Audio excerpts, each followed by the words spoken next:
হঠাৎ মার্কিন প্রশাসন থেকে গাজার মুসলিমদের জন্য এত দরদ।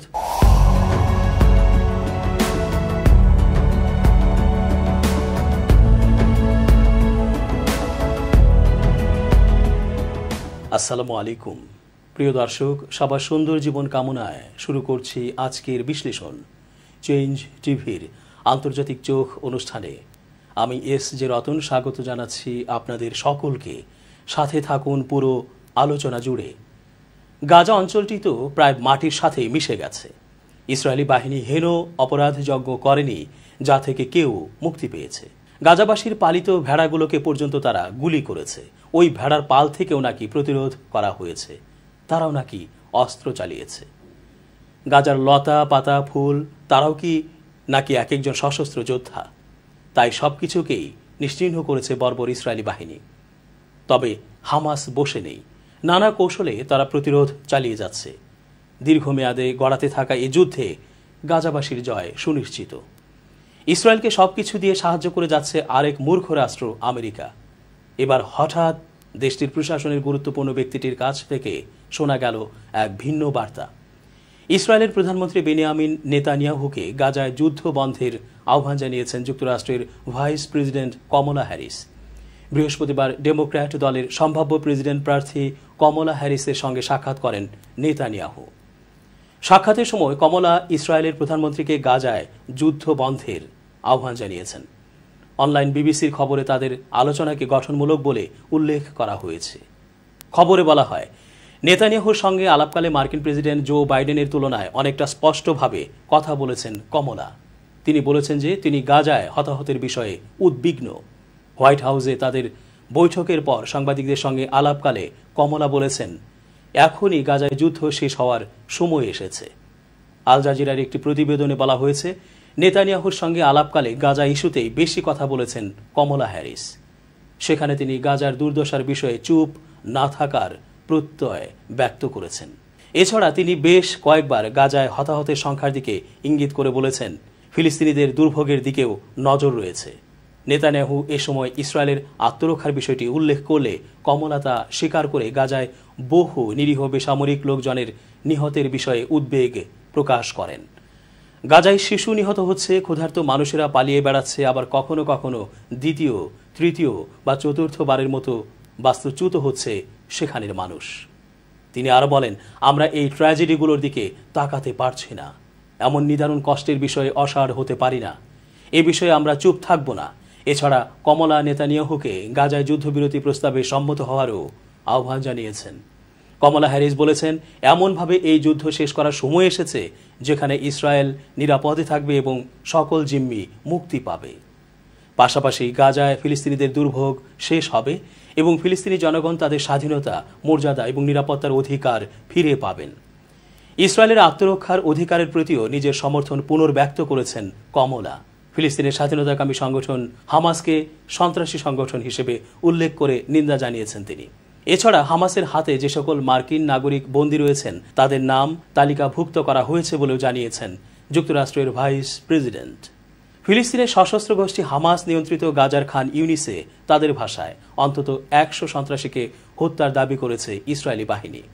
শুক্রবার 26 জুলাই কাতার ভিত্তিক সংবাদ মাধ্যম আল জাজিরার লাইভ প্রতিবেদনে এই তথ্য জানানো হয়েছে। বার্তা আদান প্রদানের মাধ্যম টেলিগ্রামে এক পোস্টে ইসরায়েলি বাহিনী বলেছে, ইসরায়েলি বিমান সন্ত্রাসীদের 7টি সেল নিঃশেষ করে দিয়েছে। তবে ইসরায়েলি বাহিনীর এসব দাবি সম্পর্কে এখন পর্যন্ত কোনো মন্তব্য করেনি হামাস। গত বছরের অক্টোবর থেকে গাজায় ইসরায়েল ও হামাসের মধ্যে যুদ্ধ চলছে। 7 অক্টোবর থেকে গাজা থেকে ইসরায়েল অভিমুখে হাজার হাজার রকেট ছোড়ে হামাসের যোদ্ধারা। সেই সঙ্গে ইসরায়েলি সীমান্ত ভেদ করে দেশটিতে তাণ্ডব চালায় হামাস। সেই সময় অন্তত 1200 ইসরায়েলি নিহত হয়। সেই সঙ্গে 3 শতাধিক ব্যক্তিকে জিম্মি করে হামাস। এরপর থেকে গাজায় পাল্টা হামলা চালিয়ে যাচ্ছে ইসরায়েল। গাজায় ইসরায়েলি হামলায় এখন পর্যন্ত নিহতের সংখ্যা 39,000 ছাড়িয়েছে। আহত হয়েছে 90,000-এর বেশি। সেই সঙ্গে 20,000-এর বেশি শিশু নিখোঁজ রয়েছে। ইসরায়েলের প্রধানমন্ত্রী বেনিয়ামিন নেতানিয়াহু বুধবার মার্কিন কংগ্রেসের যৌথ অধিবেশনে দেয়া ভাষণে গাজায় চলমান ইসরায়েলের যুদ্ধের পক্ষে সাফাই গেয়ে যুক্তরাষ্ট্রের অব্যাহত সমর্থন চেয়েছেন এবং বিক্ষোভকারীদের উপহাস করেছেন। তিনি একটি অপ্রমাণিত গোয়েন্দা প্রতিবেদনের কথা উল্লেখ করেছেন এবং গাজায় কয়েক হাজার ফিলিস্তিনিকে হত্যার পরও সমালোচনাকে উপেক্ষা করেছেন। নেতানিয়াহুর দাবিগুলো বাস্তবতার সঙ্গে কতটুকু সামঞ্জস্যপূর্ণ তা এই বিশ্লেষণ থেকে বোঝা যাবে। তার দাবি, আপনারা যেসব মিথ্যা শুনেছেন তা সত্ত্বেও গাজার যুদ্ধে যোদ্ধা ও বেসামরিকদের মৃত্যুর হার শহুরে যুদ্ধের ইতিহাসের চেয়ে কম। বাস্তবতা হচ্ছে, গাজার স্বাস্থ্য মন্ত্রণালয়ের তথ্য অনুযায়ী প্রায় 40,000 ফিলিস্তিনি নিহত হয়েছেন, যাদের বেশিরভাগই নারী ও শিশু। নিহতদের মধ্যে সবাই যোদ্ধা ছিলেন না। ইসরায়েল বেসামরিক নিহতের সংখ্যা বৃদ্ধির জন্য হামাসকে দায়ী করলেও প্রকৃত সংখ্যা আরও বেশি বলে মনে করা হয়। অনেকে মৃত এখনও ধ্বংসাবশেষের নিচে চাপা পড়ে আছেন বা সাময়িক কবরস্থানে সমাহিত হয়েছে। নেতানিয়াহু বলেন, আমি আপনাদের কর্নেল জন স্পেন্সারের কথা শোনার পরামর্শ দিচ্ছি। তিনি বলেছেন, ইসরায়েল বেসামরিক ক্ষতি প্রতিরোধে সবচেয়ে বেশি সতর্কতা অবলম্বন করেছে। বাস্তবতা হচ্ছে, জন স্পেন্সার একজন সামরিক বিশ্লেষক যিনি ইসরায়েলপন্থী দৃষ্টিভঙ্গি নিয়ে কাজ করেন। তার বিশ্লেষণগুলো অন্যান্য বিশেষজ্ঞদের সঙ্গে সামঞ্জস্যপূর্ণ নয়। এমনকি বাইডেন প্রশাসনও ইসরায়েলকে বেসামরিক ক্ষতি কমানোর জন্য আরও পদক্ষেপ নেয়ার আহ্বান জানিয়েছে। নেতানিয়াহুর আরও দাবি, যদি গাজার ফিলিস্তিনিরা যথেষ্ট খাবার না পেয়ে থাকে তবে তা ইসরায়েলের কারণে নয়, হামাসের চুরির কারণে। বাস্তবতা হচ্ছে, জাতিসংঘ ও আন্তর্জাতিক ত্রাণ সংস্থাগুলো ইসরায়েলের দ্বারা মানবিক সহায়তা প্রবেশে বাধা সৃষ্টি এবং হামলায় উদ্বেগ প্রকাশ করেছে। এপ্রিলে একটি ত্রাণ বহরের ওপর হামলায় 7 জন কর্মী নিহত হন এবং গুরুত্বপূর্ণ ত্রাণ সংস্থাগুলো তাদের কার্যক্রম বন্ধ করে দেয়। গাজায় খাদ্য ও পানির সংকট তীব্র হয়েছে। নেতানিয়াহু বলেন, ইসরায়েলি অভিযানের ফলে রাফাতে বেসামরিক মৃত্যুর হার প্রায় নেই। বাস্তবতা থেকে দেখা যায়, রাফাতে একাধিক ইসরায়েলি হামলায় বেসামরিক প্রাণহানি ঘটেছে। মে মাসে একটি তাঁবু শিবিরে হামলায় 46 জন নিহত হন। ফেব্রুয়ারিতে 4টি বিমান হামলায় অন্তত 95 জন বেসামরিক নিহত হন, যার অর্ধেকই শিশু। অ্যামনেস্টি ইন্টারন্যাশনাল এই হামলাকে অবৈধ বলে অভিহিত করেছে। নেতানিয়াহু দাবি করেন, আমেরিকানদের বিশাল সংখ্যাগরিষ্ঠ অংশ হামাসের প্রচারণায় বিভ্রান্ত হয়নি। তারা এখনও ইসরায়েলকে সমর্থন করে। বাস্তবতায় দেখা যায়, নেতানিয়াহুর দাবি সঠিক নয়। বিভিন্ন জরিপে দেখা গেছে, অনেক আমেরিকান গাজায় চলমান ইসরায়েলের যুদ্ধের প্রতি সমর্থন দিতে অনাগ্রহী। গ্যালাপের এক সমীক্ষায় দেখা গেছে, জুন মাসে যুদ্ধের প্রতি অসন্তোষ 48%, যা মার্চ থেকে 7 পয়েন্ট কম। নেতানিয়াহুর দাবিগুলো বাস্তবতার সঙ্গে অনেকাংশেই অসামঞ্জস্যপূর্ণ। বাস্তবতা প্রমাণ করছে যে গাজার পরিস্থিতি ক্রমশ অবনতির দিকে যাচ্ছে এবং আন্তর্জাতিক সম্প্রদায়ের কাছে এটি গুরুতর উদ্বেগের বিষয়। ইসরায়েলি বাহিনীর নিরলস আগ্রাসনে গাজা ভূখণ্ড পরিণত হয়েছে ধ্বংসস্তূপে। পরিস্থিতি এতটাই ভয়াবহ যে গাজায় যে মাত্রায় ধ্বংসযজ্ঞ চলছে তাতে ধ্বংসস্তূপ পরিষ্কারে সময় লাগতে পারে 15 বছর। এমনটি জানিয়েছে ফিলিস্তিনে নিযুক্ত জাতিসংঘের শরণার্থী বিষয়ক সংস্থা UNRWA। মঙ্গলবার 16 জুলাই এক প্রতিবেদনে এই তথ্য জানিয়েছে সংবাদ মাধ্যম আল জাজিরা। প্রতিবেদনে বলা হয়েছে, ইসরায়েলের আগ্রাসনের কারণে গাজা উপত্যকায় সৃষ্ট ধ্বংসস্তূপ পরিষ্কার করতে 15 বছর সময় লাগবে বলে United Nations relief and works agency for Palestine refugees UNRWA জানিয়েছে। জাতিসংঘের পরিবেশ কর্মসূচির অর্থাৎ UNEPর একটি মূল্যায়নের বরাত দিয়ে সোমবার সংস্থাটি বলেছে, অবরুদ্ধ এই উপত্যকাটির পরিচ্ছন্নতার জন্য 40 মিলিয়ন টন ধ্বংসস্তূপ অপসারণের প্রয়োজন হবে। UNRWA বলেছে, বিভিন্ন অবকাঠামোর এসব ধ্বংসাবশেষ ও ধ্বংসস্তূপ গাজা উপত্যকার মানুষের জন্য মারাত্মক হুমকি সৃষ্টি করেছে, কারণ এতে অবিস্ফোরিত অস্ত্র এবং ক্ষতিকারক বিভিন্ন পদার্থ থাকতে পারে। সংস্থাটি বলেছে, ধ্বংসস্তূপ অপসারণের জন্য 100টিরও বেশি ট্রাকের প্রয়োজন হবে এবং 500 মিলিয়ন মার্কিন ডলারেরও বেশি খরচ হবে। অন্যদিকে UNEP বলেছে, গাজার কিছু ধ্বংসাবশেষ অ্যাসবেস্টস দ্বারা দূষিত। বিষাক্ত এই খনিজ ক্যান্সার সহ ফুসফুসের রোগ সৃষ্টি করে।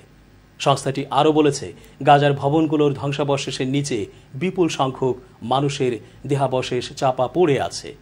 এর আগে গাজায় 2014 সালের ইসরায়েল হামাস যুদ্ধের পর ভূখণ্ডটি থেকে প্রায় 24 লাখ টন ধ্বংসাবশেষ সরানো হয়েছিল।